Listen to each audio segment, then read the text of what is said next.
Hey, this is Greg Colossal, and this is another lesson from my buddy Rex McRee.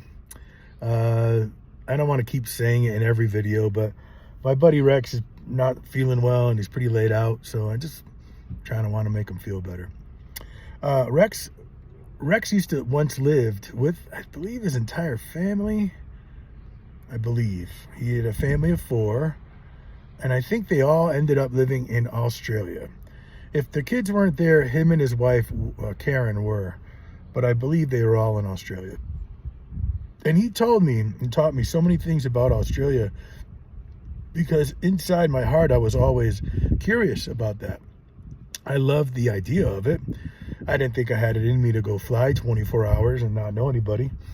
But Rex's Australian experience, as he would tell me about it, kind of rubbed off on me as realizing travel was a way to become intelligent. Rex wouldn't ever say, he doesn't like to say he's intelligent. In fact, he uses a kind of a downplay. I'm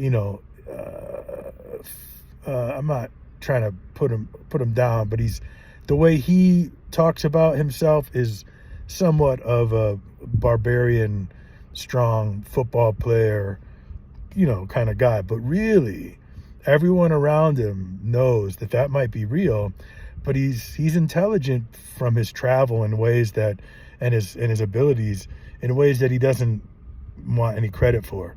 But I'm intelligent in other ways, and I know he's intelligent, and it has drawn me to him because of that. Everyone's drawn to him. That's what he has. So this travel intellect is what he's given me. And Australia was one of them that I started with. And I asked him so many questions. I just said, tell me more stories about Australia. How did you end up there? Who does that? Who goes like, oh, now I work in Australia? I think it was the 80s or the early 90s. And when you're around someone, and that's not the only place. Rex has moved around the country, if not the world. Definitely the country and the world. But his learning from Australia and all the stuff that he saw was something that I tried to take from him as he explained himself to me, because I was so curious. And it really, his stories are very unique. He also showed me through the stories about the way the culture is between male and female, marriages, relationships. And again, you're talking 20, 30 years ago, it was a rough environment. And for him to actually tell me that he was a little unhappy, a little uneasy about things that he might have seen being unfolding among men and women out there back 30 years ago. I think it's a little different now. But the animals, again, going to the landscape, these are things that I always want to thank Rex for sharing with me by showing me the desert and the West.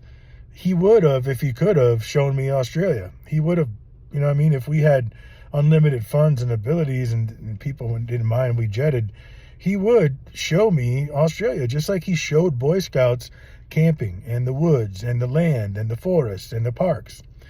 So Rex is my worldly buddy. He hasn't left home in a while in regards to building a family and stuff, but he gave me the go out and experience the world. Not behind a screen like I'm doing now. Go step in the sand. Go get, go rub, get a little splinter from a cactus. Go listen for a rattlesnake. And I'm not the only one. There's a lot of people around central Connecticut who've been inspired to do what I'm saying by Rex McRee. And that's kind of why I'm making these videos. You're badass, Rex. I tried to steal it. So I'm just a little badass. But you're badass. Rex McRee, Boy Scout leader, and more.